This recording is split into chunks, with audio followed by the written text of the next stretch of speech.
अगर आपको अंग्रेजी में किसी से क्षमा या प्रार्थना मांगना हो तो कैसे मांगा जाता है, चलिए सीखते हैं। अगर आपको किसी से कहना हो मुझे अफसोस है या मुझे दुख है, यानी आपसे कोई मिस्टेक गलती हो जाता है, आप ये कहना चाहते हैं कि मुझे अफसोस है या मुझे दुख है, तो आप अंग्रेजी में बोलिएगा आई एम सॉरी।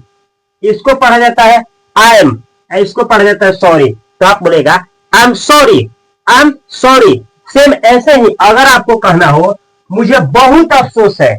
यानी मुझे बहुत दुख है कि मुझसे ऐसा हो गया, तो आप कैसे बोलिएगा, आप बोलिएगा मेरे भाई आई एम वेरी सॉरी,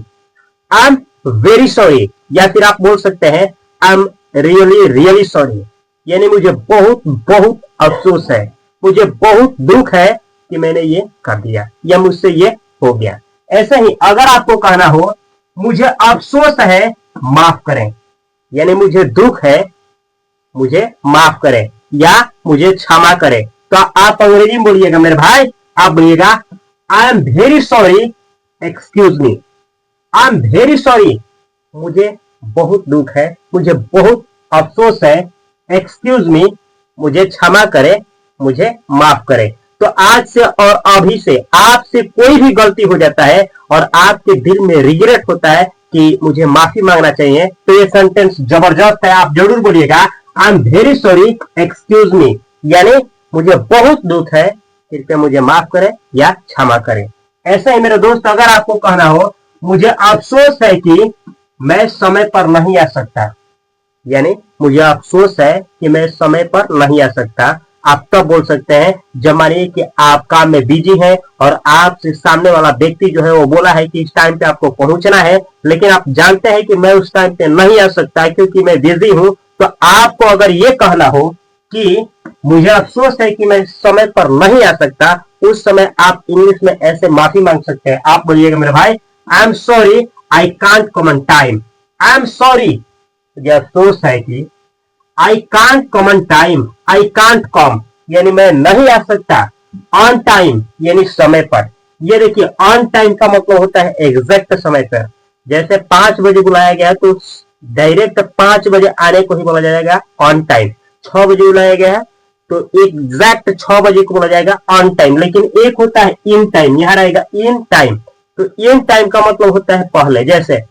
6 बजे बुलाया गया एकदम 6 बजे पहुंचता है तो ऑन टाइम, और 6 बजे से थोड़ा सा पहले पहुंचते हैं तो इन टाइम, समझे। ऐसे ही मेरे भाई अगर आपको ये कहना हो माफ कीजिए मैं समय पर नहीं आ सका, मानिए कि आपको बुलाया गया था 6 बजे लेकिन आप पहुंचे 6:30 बजे या 6 बजे के बाद, लेकिन आप माफी मांगना चाहते हैं कि माफ कीजिए कि मैं समय पर नहीं आ सका, तो आप ऐसे अंग्रेजी में माफी मांग सकते हैं। आप बोल सकते हैं मेरा दोस्त, आप बोलेगा I am sorry I got late, I am sorry मुझे अफसोस है, मुझे अफसोस है, मुझे दुख है, I got late, I got मैं हो गया, लेट मतलब देर, यानी मुझे क्या हो गया, देर हो गया, मुझे आने में क्या हो गया, देर हो गया, तो आप बोलिएगा ऐसे ही I am sorry I got late. ऐसे ही अगर आपको ये कहना हो अफसोस है कि मुझे समय नहीं है, अफसोस है कि मेरे पास समय नहीं है, आप इसको अंग्रेजी में कैसे बोलिएगा, आप बोलिएगा मेरे दोस्त, आप बोलिएगा I am sorry I have no time, I am sorry मुझे दुख है, मुझे खेद है, मुझे अफसोस है कि आई हैव नो टाइम मेरे पास समय नहीं है, यानी मानिए कि आपको कोई कहीं घूमने जाने के लिए बुला रहा है और आप अपने कामों में बिजी हैं, तो सामने वाले को डायरेक्ट माना कीजिएगा तो उसको दिल में चोट पहुंचेगा कि देखो यार इसको कितना प्यार से बुलाया और ये बोल रहा है कि मैं नहीं आऊंगा। लेकिन आप ऐसे माफी मांगते हुए इस तरह से कहते हैं मेरे भाई, आप कहते हैं अफसोस है कि मुझे समय नहीं है, अफसोस है कि इसका मतलब क्या है, मतलब मैं आना तो चाहता हूं लेकिन अफसोस की बात है कि मेरे पास क्या है, समय नहीं है, तो आप इंग्लिश में जरूर बोलिएगा I am sorry I have no time, I am sorry I have no time. ऐसे ही मेरे दोस्त अगर आपको कहना हो माफ कीजिए मेरे पास समय बिल्कुल नहीं है, या फिर इससे भी झकास सेंटेंस नीचे वाला है, आप बोल रहे हैं कि माफ कीजिए मेरे पास बिल्कुल समय नहीं है, मतलब थोड़ा सा भी समय नहीं है कि मैं आ पाऊंगा आपके पास, तो आप अंग्रेजी में बोलिएगा, ये सेंटेंस जबरदस्त है, आई एम सॉरी, आप बोलिएगा I am sorry I have no time at all, I am sorry I have no time at all, यानी इसका मतलब हुआ माफ कीजिए मेरे पास बिल्कुल समय नहीं है। ऐसे ही आपको कहना हो देर से आने के लिए माफी चाहता हूं या माफी चाहती हूं, तो आप बोलिएगा sorry for being late, sorry for being late. Sorry माफी चाहता हूं, फॉर के लिए, बीइंग लेट यानी देर के लिए, यानी देर से आने के लिए माफी चाहता हूं। माने कि आपको 6 या 7 बजे बुलाया गया था, लेकिन आप पहुंचते हैं 7 बजे के बाद, तो आप जरूर माफी मांगिएगा। यानी कहने का मतलब है जिस समय पे आपको बुलाया गया है उस समय के बाद आप पहुंचते हैं तो जरूर आप माफी मांगिएगा इस सेंटेंस के द्वारा, sorry for being late, sorry for being late. ऐसा ही आपको कहना हो नहीं आने के लिए क्षमा चाहता हूं या चाहती हूं। माने कि आपको बुलाया गया था लेकिन आप किसी कारणवश नहीं जा पाते हैं वहां, तो जरूर आप ये कह सकते हैं कि माफी चाहता हूं कि मैं नहीं आ पाई, या फिर नहीं आने के लिए माफी चाहती हूँ या चाहता हूं, तो आप अंग्रेजी में बोलिएगा please excuse my not coming, please excuse कृपया मुझे क्षमा करिएगा, माई नॉट कमिंग मेरे नहीं आने के लिए, यानी मैं नहीं आ पाऊंगा या मैं नहीं आ पाती या फिर मैं नहीं आई, इसके लिए मुझे क्या करिएगा, माफ करिएगा। ऐसे ही अगर आपको कहना हो मेरे भाई मेरे गलत उच्चारण को क्षमा करें, मानिए कि मैं कुछ पढ़ रहा हूं और या फिर कुछ बोल रहा हूं और उसमें कुछ गलती हो जाती है, तो आप ये कहना चाहते हैं कि मेरे गलत उच्चारण के लिए मुझे क्षमा करिएगा, माफ करिएगा, तो आप बोल सकते हैं please excuse my incorrect pronunciation, please excuse कृपया मुझे क्षमा करिएगा, माई इनकरेक्ट प्रोनाउंसिएशन मेरे गलत उच्चारण के लिए, यानी मेरे गलत उच्चारण के लिए मुझे क्षमा करिएगा। ऐसे ही अगर आपको कहना हो मेरे भाई कोई गलती हो गई हो तो माफ करें, नहीं कहा जाता है अगर मुझसे कोई गलती हो गई हो तो कृपया माफ करें। ऐसे ही अगर आपको भी किसी से ये बात कहना हो तो अंग्रेजी में ऐसे कहा जाता है दोस्त, आप बोलिएगा excuse me if there has been any mistake, excuse me माफ करिएगा, क्षमा करिएगा, if there has been any mistake मुझसे कोई गलती हो गई हो तो इसका मतलब हुआ कि मुझसे कोई गलती हो गई हो तो क्या करिएगा, माफ करिएगा। ऐसे ही अगर आपको कहना हो यह अनजाने में हुआ था, मानिए कि आपसे कोई मिस्टेक हो गया, सामने वाला बोल रहा है कि आपने ये क्यों कर दिया, आप ये जताना चाहते हैं कि ये गलती हुआ है लेकिन मुझसे यह अनजाने में हुआ था, तो आपको ये कहना हो कि यह अनजाने में हुआ था, तो आप कहिएगा मेरे भाई, आप बोलिएगा it was done annoyingly, it was done annoyingly, इस तरीके से बोला जाता है इट वॉज डन अनोइंगली, यह अनजाने में हुआ था। ऐसे ही अगर आपको कहना हो यह मेरा दोस्त नहीं था, यह मेरा दोस्त नहीं था, मानिए कि कहीं पे कुछ हो जाता है और बवाल हो जाता है और सारा दोषी आपके ऊपर मर दिया जाता है, लेकिन आप ये बताना चाहते हैं यह मेरा दोस्त नहीं था, तो आप बोल सकते हैं मेरे भाई, आप क्या वहां पे बोलिएगा it was not my fault, it was not my fault, यह मेरा दोस्त नहीं था, it was not my fault. ऐसे ही आपको कहना हो अफसोस है कि मैं समय पर सूचना नहीं भेज सका, मानिए कि किसी के पास आप कोई इंफॉर्मेशन यानी सूचना भेजते हैं लेकिन समय पर नहीं भेज पाते हैं, जिसकी वजह से कुछ घटना घट जाता है और आपके दिल में काश रह जाता है, आप ये जताना चाहते हैं कि अफसोस है, दुख की बात है कि मैं आपको समय पर क्या नहीं कर सका, सूचना नहीं भेज सका, तो आप ऐसे इंग्लिश में मेरे दोस्त आप क्षमा मांग सकते हैं, आप बोल सकते हैं I am sorry I was unable to send information on time, I am sorry मुझे अफसोस है या मुझे दुख है कि I was unable to send, मैं क्या अनेबल था सेंड करने में, यानी मैं अनेबल था मतलब मैं योग्य नहीं था क्या करने में, तो भेजने में, क्या चीज, इंफॉर्मेशन यानी सूचना, ऑन टाइम यानी एग्जैक्ट समय पर। या फिर इसी बात को ऐसे बोल सकते हैं मेरे दोस्त, I am sorry I was unable to inform in time, I am sorry मुझे दुख है, आई वॉज अनेबल मैं अनेबल था, टू इन्फॉर्म यानी कि मैं क्या नहीं कर पाया, आपको इन्फॉर्म नहीं कर पाया, इन टाइम यानी समय पर। ऐसे ही अगर आपको कहना हो मैं आपसे माफी चाहता हूं या चाहती हूं, तो आप अंग्रेजी में बोलिएगा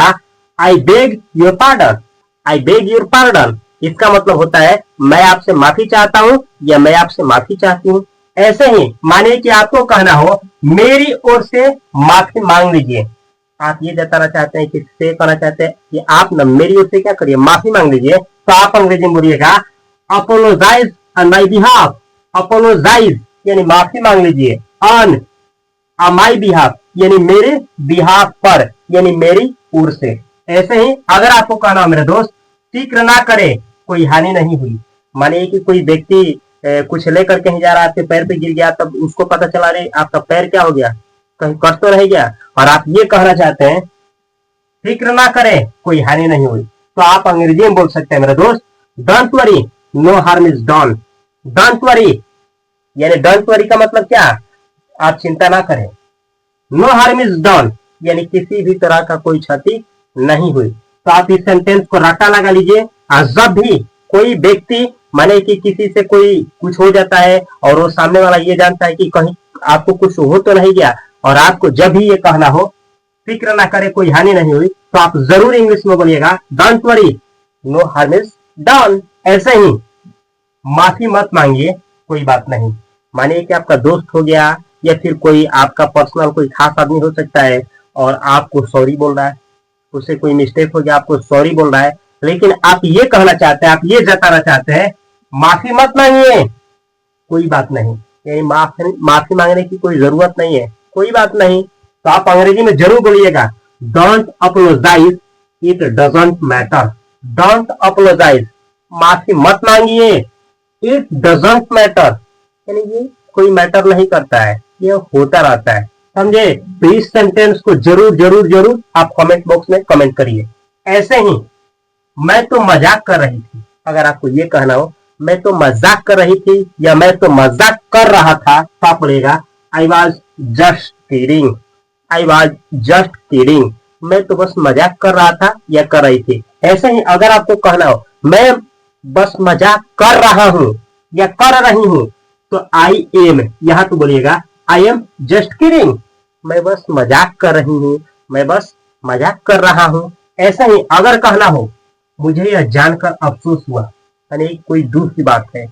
और आप जब जाने तो आपका दिमाग ही हिल गया, तो आपको यह कहना हो कि मुझे यह जानकर के क्या हुआ, बहुत दुख हुआ, तो आपको जब कहना हो कि यह मुझे यह जानकर अफसोस हुआ, दुख हुआ, तो आप जरूर बोलिएगा I was sorry to hear this. यह सॉरी के जगह पे पेन्ड, देखिए कैसे, I was sorry to hear this, या फिर आप बोल सकते हैं I was pained to hear this, यानी मुझे यह सुन करके दर्द हुआ, दुख हुआ, पेन हुआ, अफसोस हुआ, इस तरह से आप बोल सकते हैं। ऐसे ही मुझे यह जानकर बहुत दुख हुआ, अगर आपको कह रहा हो कि मुझे यह जानकर बहुत दुख हुआ, तो आप अंग्रेजी में जरूर बोलिएगा I was very sorry to hear this. I was very sorry to hear this, मुझे यह जानकर बहुत दुख हुआ। ऐसे ही अगर आपको कहना हो बीच में, सॉरी आप बोलिएगा बीच में बोलने के लिए क्षमा करें। कभी कभी हो नहीं जाता है कि कुछ ऐसा विवाद हो जाता है कि आपको बीच में बोलना ही पड़ता है, तो ऐसे समय में जब आपको यह कहना हो कि बीच में बोलने के लिए मुझे क्षमा करें, तो आप अंग्रेजी में जरूर बोलिएगा I am sorry for interrupting you. I am sorry for interrupting you, I am sorry, मुझे माफ करिएगा, फॉर इंटरप्टिंग यू यानी बीच में आपको रोकने के लिए, समझे। तो ऐसा ही अगर आपको कहना हो अफसोस है कि मैं आपकी मदद नहीं कर सकता,